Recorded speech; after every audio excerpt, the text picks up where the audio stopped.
The shard of glass felt cold in my palm, its jagged edges pressing against my skin as I gripped it with every ounce of determination I could muster.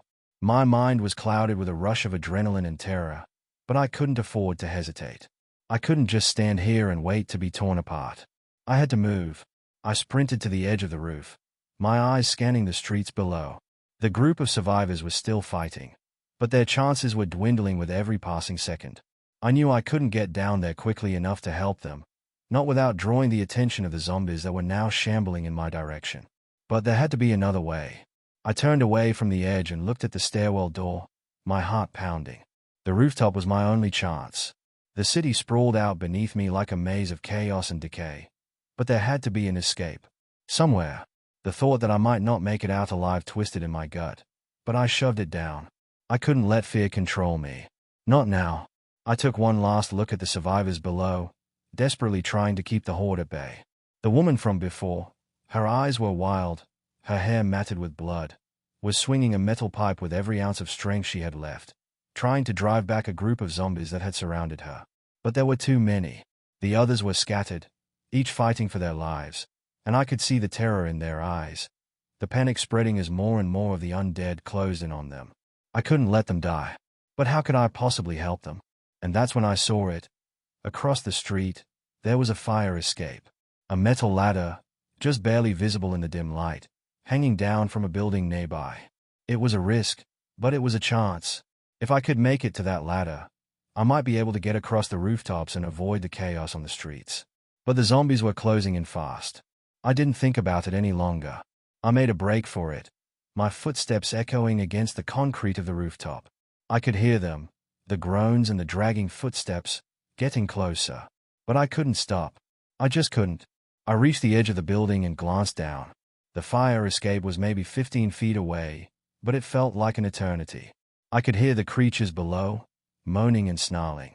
But I forced myself to focus on the ladder. My breath came in quick gasps as I steadied myself. And then, with everything I had, I jumped. The air was cold as it rushed past me, and for a split second, time seemed to freeze. My fingers brushed against the metal bars of the ladder as I fell, just barely catching hold. My body jerked with the impact as I gripped it tightly, using every ounce of strength to pull myself up. I couldn't afford to fall. I climbed as quickly as I could, the sounds of the undead growing fainter but not gone.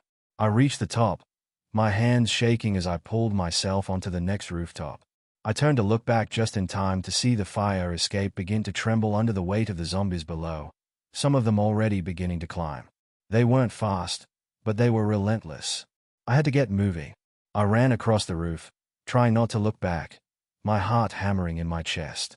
The cold night air was a slap against my skin, but I barely noticed.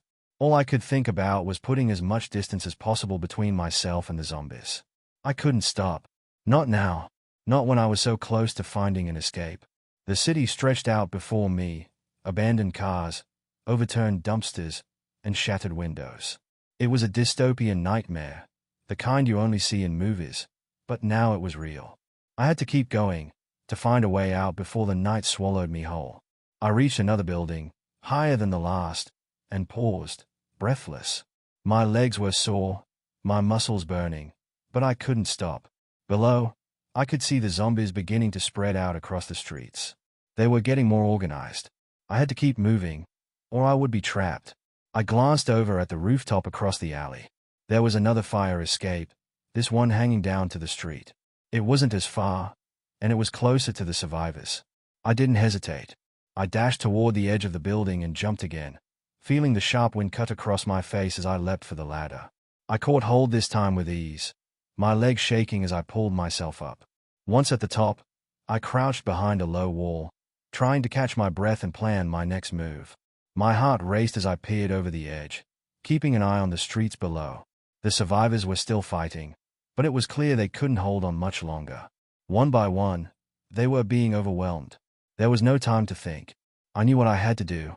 I moved quickly, following the narrow path along the rooftops toward the survivors. My breath hitched in my throat as I saw more and more zombies filling the streets below, their grotesque forms shambling through the debris. The survivors were trapped, surrounded. One of the men, blooded and bruised, was fighting off two zombies at once, swinging a crowbar wildly. But there were too many of them, and he was slowing down, exhaustion setting in. I can help. I have to help. I spotted a fire extinguisher in the corner of the rooftop, just lying there in the corner. It was heavy, metal, and perfect for smashing skulls. I grabbed it, feeling its weight in my hands. The moment I heard the woman scream, I knew I didn't have time to waste. The zombies had broken through, and there was no one left to defend them. I sprinted toward the edge of the building, jumping down the fire escape and landing on the street below with a heavy thud. The impact rattled my bones, but I didn't stop. I couldn't afford to stop. I reached the group, who were now backed into a corner, fighting for their lives. I swung the fire extinguisher at the nearest zombie, the blunt metal slamming into its skull with a sickening crack. It fell, crumpling to the ground in a heap. "Move!" I shouted, grabbing the woman by the arm and pulling her away from the cluster of zombies closing in on them. The man with the crowbar swung wildly again, knocking another zombie down. But there were more. So many more. "Keep moving," I urged, pushing them forward, the weight of the fire extinguisher slowing me down. We had to get to the alleyway. We had to. A hand shot out from behind me, grabbing my leg with a cold, unyielding grip. I screamed, kicking and struggling to break free. But the zombie's strength was too much. Another zombie appeared from the darkness, grabbing my arm, pulling me toward the horde. I thought I was done. But then, a hand grabbed mine, a firm grip. I looked up to see the woman from earlier, her face covered in dirt and blood, but her eyes full of determination. With a single, powerful yank, she pulled me free. "Run!" she shouted. And I did. We ran, side by side, through the chaos, the sound of the undead growing fainter behind us. Every step was a battle, every breath a struggle, but we made it. We ran. We survived. For now. And somewhere deep inside, I knew this wasn't the end. This was only the beginning.